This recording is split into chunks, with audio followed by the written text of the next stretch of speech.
for example, getting ready for this podcast. You got ready? I didn't. Oh, but good. I did. But I did. But I couldn't help it.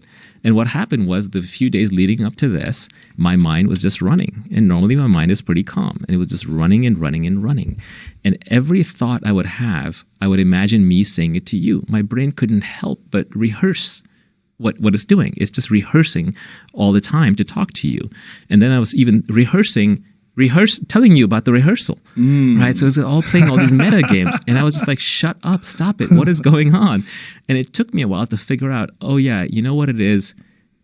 When I was a kid in Queens and I had no money and I had nothing and I needed to save myself, the way I got out was by sounding smart, not being smart, sounding smart. That was the skill I perfected.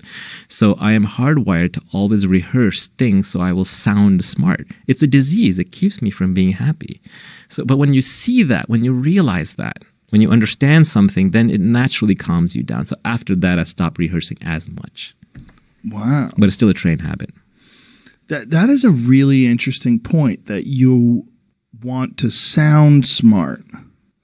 That many people do that, and especially young people. When you see someone who is smart or someone who appears smart, they say smart things. Right. You go, God, I want to sound smart. I want people to think about me the same way I think about that person. That is my disease. That is my feeling. It is what clutters my mind. The thing I have to ask myself now is, would I still be interested in learning this thing if I couldn't ever tell anybody about it? That's how I know it's real. That's how I know it's something I actually want to know. That's a common thing, though. I know I suffered from that when I was young, the desire to sound smart. It's very common. Well, all of us start out, everything you're a winner now in your life, it's because you were a loser at some point. Right. If you had gotten all the girls, if you had all the money, if you had everything you want, you were good looking in junior high or high school, you wouldn't have done anything with your life. Mm-hmm. And you would have peaked early. It's like the Bruce Springsteen Glory Days song, right? You would have married your high school sweetheart. You'd be living in your hometown. You'd be a manager at the local McDonald's, whatever the first dream job you had. Thank God we didn't all get what we wanted when we were young, right? Or we would be trapped in that. So you have to be able to break out of where you came from. I don't know where I was going. That is interesting, too, about people who peak too early.